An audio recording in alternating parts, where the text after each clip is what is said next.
జై తెలంగాణ, జై socialist JAC. ఈరోజు మన ప్రభుత్వాలు ప్రజల లోపట ఒక అభూత కల్పనను కల్పించడంలో సక్సెస్ అయ్యాయని మనం చెప్పవచ్చు. 70 సంవత్సరాలుగా వస్తున్నటువంటి ప్రభుత్వం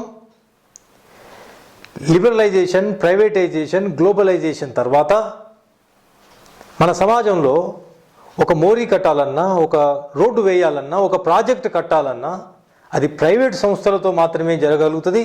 అది ప్రభుత్వంతో సాధ్యం కాదు. ప్రభుత్వ ఉద్యోగులు కానీ, ప్రభుత్వంలో క్వాలిఫైడ్ ఇంజనీర్స్ కానీ ఈ పని చేయలేరనేటువంటి ఒక అపోహను ప్రజల లోపల కల్పించి దాంట్లో సక్సెస్ అయ్యారనేటువంటిది మనం గుర్తించాల్సిన విషయం.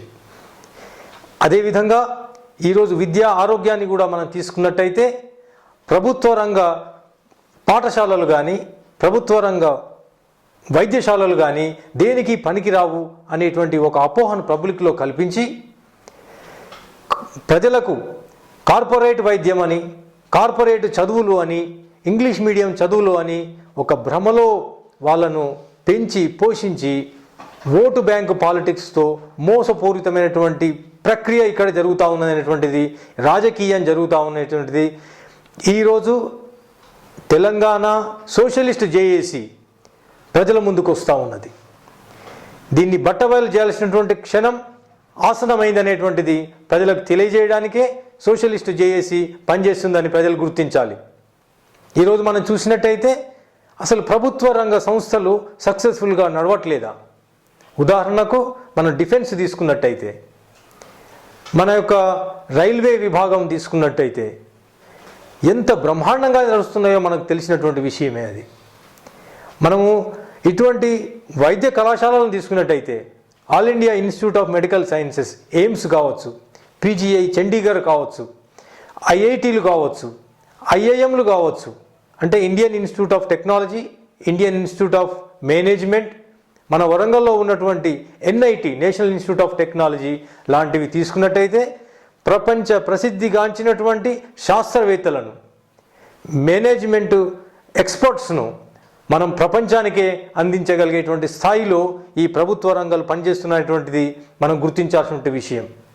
అదేవిధంగా మనము డిఫెన్స్ ఆర్గనైజేషన్స్ చూసినట్టయితే బిహెచ్ఈఎల్ హైదరాబాద్లో, BDL, NFCL, ISRO, ECIL, ICRISAT, అసలు ఎన్ని, వ్యవసాయ రంగం తీసుకోండి, డిఫెన్స్ రంగం తీసుకోండి, విద్యా రంగం తీసుకోండి, వైద్య రంగం తీసుకోండి, ప్రపంచ ప్రసిద్ధిగాంచినటువంటి సంస్థలను మన ప్రభుత్వాలే నడపగలుగుతున్నాయి.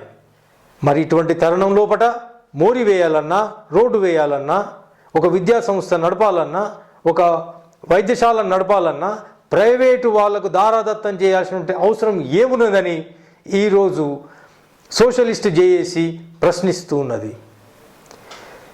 సహజ వనరులను కొల్లగొట్టడం లోపట ప్రైవేటు వాళ్ళు ఎటువంటి పనులు చేస్తున్నారో మనం గమనిస్తూ ఉన్నాం.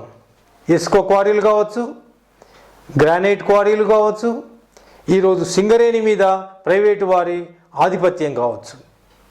ప్రజలు గుర్తించాలి. మనం ఇవన్నీ అడగట్లేదు. సోషలిస్ట్ జేఏసీ ఈరోజు డిమాండ్ చేసేది రెండు రంగాలు.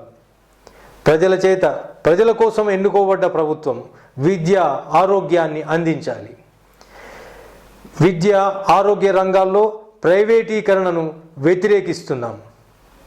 గాంధీ గారు కలలుగన్నటువంటి అంత్యోదయ, సర్వోదయ పథకాలను మనం అమలు చేయాల్సినటువంటి బాధ్యత ప్రభుత్వం మీద ఉన్నది.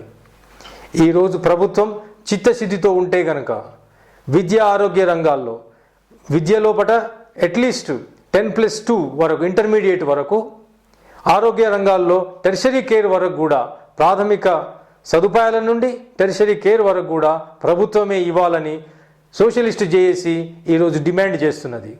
జై తెలంగాణ, జై సోషలిస్ట్ జేఏసీ.